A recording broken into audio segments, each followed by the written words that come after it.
안녕하세요. 은혜의 기록입니다. 때로는 가장 거룩해야 할 교회에서 가장 믿었던 사람에게 받은 상처가 우리의 신앙을 송두리째 흔들기도 합니다. 오늘 사연은 목사님과의 갈등으로 30년 넘게 지켜온 믿음을 포기하려 했던 작은 횟집 사장님의 아내분이 보내주신 이야기입니다. 안녕하세요. 저는 바닷가 작은 포구에서 남편과 함께 30년 넘게 작은 횟집을 꾸려가고 있는 60대 중반의 아내입니다. 저희 부부의 삶은 참 단순했습니다. 새벽에 남편이 배 나가는 것을 보고 저는 가게 문을 열 준비를 합니다. 저녁이면 싱싱한 횟감을 손질하고 밤늦게 손님들이 돌아가면 그제야 남편과 마주 앉아 늦은 식사를 하곤 했지요. 그렇게 고된 하루하루를 버틸 수 있었던 것은 저희 곁에 늘 주님이 함께 하신다는 믿음, 그리고 언덕 위에 자리한 작은 우리 교회가 있었기 때문입니다. 남편은 겉보기엔 무뚝뚝하고 거친 바닷사람 같아 보입니다. 하지만 교회에서만큼은 가장 순하고 부지런한 일꾼이었습니다. 새벽 기도부터 주일 저녁 예배까지 굳은 일마다 하는 법이 없었지요. 특히 교회 재정을 맡아 10원 한 장 허투루 쓰지 않으려 애를 썼던 듬직한 안수 집사였습니다. 저는 그런 남편의 뒷모습을 보며 이 사람과 함께 신앙생활을 하는 것이 참 감사하다고 매일같이 기도했습니다. 그렇게 잔잔한 호수 같던 저희의 신앙의 거센 풍랑이 일기 시작한 것은 5년 전 새로 부임하신 목사님 때문이었습니다. 목사님은 저희 교회에 오시기 전 큰 도시에서 부목사로 오래 계셨다고 했습니다. 그래서인지 늘 열정이 넘치셨고, 이 작은 어촌 교회도 도시의 큰 교회처럼 부흥시켜야 한다는 사명감에 불타는 듯 했습니다. 성도들은 처음엔 그 열정에 박수를 보냈습니다. 하지만 문제는 얼마 지나지 않아 터졌습니다. 목사님은 지금의 예배당이 너무 낡고 초라해서 젊은 사람들이 오지 않는다며 바다가 한눈에 내려다 보이는 언덕 위에 새 성전을 건축해야 한다고 선포하셨습니다. 조감도까지 만들어 와서 보여주시는데 저희 같은 작은 횟집이나 그물 손질하는 늙은 성도들이 감당하기엔 너무나 거대하고 화려한 건물이었습니다. 모두가 웅성거렸지만 목사님의 열정적인 설교 앞에서 감히 반대 의견을 내지 못했습니다. 그때였습니다. 늘 조용히 뒤에 앉아 있던 제 남편이 재직회 시간에 손을 들었습니다. 남편은 재정부장으로서 교회의 장부를 하나하나 짚어가며 이야기했습니다. 지금 우리 교회의 형편으로는 무리한 건축을 시작했다가 큰 빚을 지게 될 것이라고, 지금 우리에게 필요한 것은 화려한 건물이 아니라 홀로 사시는 어르신들을 돌보고 바다에 나갔다 다쳐서 돌아온 이웃을 돕는 구제와 선교라고 말입니다. 지금 있는 예배당도 우리가 함께 쓸고 닦으면 얼마든지 따뜻한 예배의 처소가 될 수 있다고 낮은 목소리로 차분하게 이야기했습니다.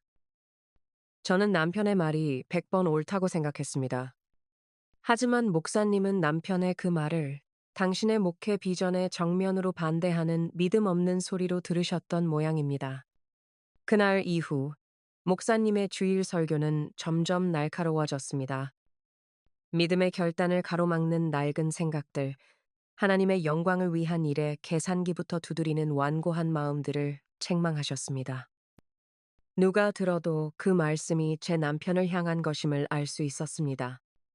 성도들이 수군거리기 시작했습니다.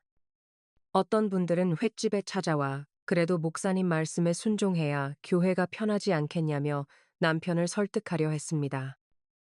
어떤 분들은 아예 저희 가게의 발길을 끊었습니다. 남편은 그저 묵묵히 칼질을 하고 묵묵히 그물을 손질할 뿐이었습니다. 결정적인 사건은 건축을 위한 헌금을 작정하는 특별 새벽 기도회 마지막 날 터졌습니다. 목사님은 강대상에서 한참을 기도하시더니 갑자기 제 남편의 이름을 부르셨습니다. 그리고는 김 집사님, 교회 재정을 맡은 분이 앞장서서 믿음의 본을 보여야 하지 않겠냐고, 하나님이 다 채워주실 텐데 무엇이 두려워 자꾸 망설이시냐고 다그치셨습니다. 모든 성도들의 눈이 저희 부부에게 쏠렸습니다. 남편은 아무 말 없이 고개를 숙이고 있었습니다. 그 침묵을 긍정으로 받아들이셨는지 목사님은 더 큰 소리로 남편의 믿음을 촉구하셨습니다. 0, S. 그때였습니다. 남편이 자리에서 벌떡 일어났습니다. 그리고는 단 한마디 말도 없이 성경책과 헌금 봉투를 든 채 예배당을 걸어 나갔습니다. 저는 어쩔 줄 몰라 그저 멍하니 남편의 뒷모습만 바라보았습니다. 그날 밤 가게 문을 닫고 돌아온 남편은 제게 말했습니다. 자신은 더 이상 그 교회에 나갈 수 없다고 했습니다. 30년 넘게 하나님 하나만 보고 달려왔는데 돌아온 것은 믿음 없는 자라는 손가락질 뿐이라고 했습니다. 사람에게 상처받고 상처 주는 이 지긋지긋한 교회 노름은 이제 그만하고 싶다고 했습니다. 하나님도 믿음도 다 모르겠다고 했습니다. 저는 남편의 그 절규 같은 고백에 아무 대답도 할 수 없었습니다.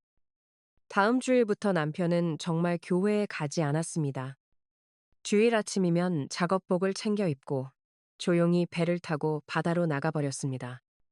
저는 홀로 예배당에 앉아 텅 비어버린 남편의 자리를 보며 소리 없이 울어야 했습니다.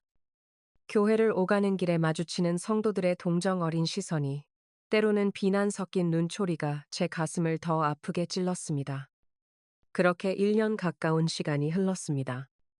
무리하게 시작된 건축은 재정 문제로 삐걱거렸고 성도들 사이의 갈등은 골이 깊어질 대로 깊어졌습니다. 남편은 횟집과 바다 외에는 아무 곳에도 가지 않았고 입을 굳게 닫았습니다. 그러던 어느 날 목사님이 갑자기 다른 도시의 큰 교회로 청빙을 받아 떠나시게 되었다는 소식이 들렸습니다. 짓담한 건물은 흉물처럼 남았고 교회는 큰 상처만 입은 채 흩어지기 직전이었습니다. 남편은 목사님의 송별 예배에도 가지 않았습니다. 또다시 1년이 지났습니다. 저희 교회에는 연세가 지긋하고 온화한 새 목사님이 부임하셨습니다. 새 목사님은 건축을 재개하는 대신 성도들의 상처 입은 마음을 하나하나 어루만지는 일부터 시작하셨습니다. 0K예요. 하지만 남편의 마음은 여전히 굳게 닫혀 있었습니다. 그러던 어느 늦가을, 비바람이 몰아치던 저녁이었습니다. 마지막 남은 손님을 보내고 가게 문을 닫으려는데 누군가 흠뻑 젖은 모습으로 문을 열고 들어섰습니다. 떠나셨던 그 목사님이었습니다. 1년 만에 뵌 목사님은 예전에 그 열정 넘치던 모습은 간데 없고 몹시 지치고 수척해 보였습니다. 남편은 주방에서 묵묵히 도마를 닦고 있었고 저는 깜짝 놀라 그 자리에 얼어붙었습니다. 어색한 침묵 속에서 목사님이 먼저 입을 열었습니다. 김 집사님, 잠시 말씀 좀 나눌 수 있을까요? 남편은 말없이 목사님을 바라보더니 젖은 옷을 갈아입으시라며 자신의 작업복을 내어주었습니다. 그리고는 따뜻한 국밥을 한 그릇 말아 목사님 앞에 놓았습니다. 목사님은 숟가락을 들지도 못하고 그저 고개만 숙이고 있었습니다. 한참 만에 목사님이 떨리는 목소리로 말씀하셨습니다. 집사님, 제가 교만했습니다. 제 열정이 하나님의 뜻인 줄 착각했습니다. 교회를, 그리고 집사님을 얼마나 아프게 했는지 다른 곳에 가서야 깨달았습니다.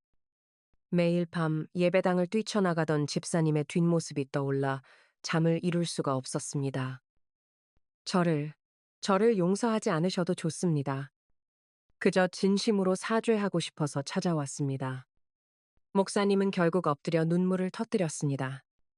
남편은 묵묵히 국밥을 드시라고만 했습니다. 한참을 울던 목사님이 겨우 고개를 들었을 때 남편이 입을 열었습니다. 목사님, 저도 죄인입니다. 목사님을 용서하지 못하고 하나님까지 원망하며 1년을 넘게 살았습니다. 제 믿음이 겨우 그 정도밖에 안 되었던 겁니다. 다 지난 일이니 이제 훌훌 털어버리시고 그곳에서 맡은 사명 잘 감당하십시오. 두 사람은 한참 동안 아무 말 없이 서로를 바라보았습니다. 그날 밤 저희 횟집 작은 방에서 세 사람은 함께 무릎을 꿇고 눈물로 기도했습니다. 미움과 원망이 씻겨 내려가고 그 자리에 따뜻한 주님의 위로가 채워지는 순간이었습니다. 그 일이 있고 난 다음 주일 아침이었습니다. 늘 그랬듯 작업복을 찾던 남편이 저를 불렀습니다. 여보, 내 양복 좀 꺼내다 주시오. 먼지가 좀 앉았을 테니 잘 털어서 말이오. 저는 제 귀를 의심했습니다. 남편은 멋쩍게 웃으며 말했습니다. 오랜만에 당신이랑 나란히 앉아서 예배 한번 드려보고 싶구려. 그날 1년 만에 남편과 함께 예배당에 들어서던 그 순간을 저는 평생 잊지 못할 겁니다. 저희 부부의 손을 꼭 잡아주시는 새 목사님과 눈시울이 붉어져 저희를 맞아주시는 성도들의 모습을 보며 하나님께서 이 모든 시련을 통해 저희를 더 깊은 믿음의 자리로 인도하셨음을 깨달았습니다. 사람에게 상처받고 넘어졌지만 결국 다시 일으켜 세우시는 분은 하나님이셨습니다. 저희의 이 작은 고백이 혹시 지금 누군가에게 상처받아 아파하고 계신 분이 있다면 다시 일어설 작은 힘이 되기를 간절히 소망합니다.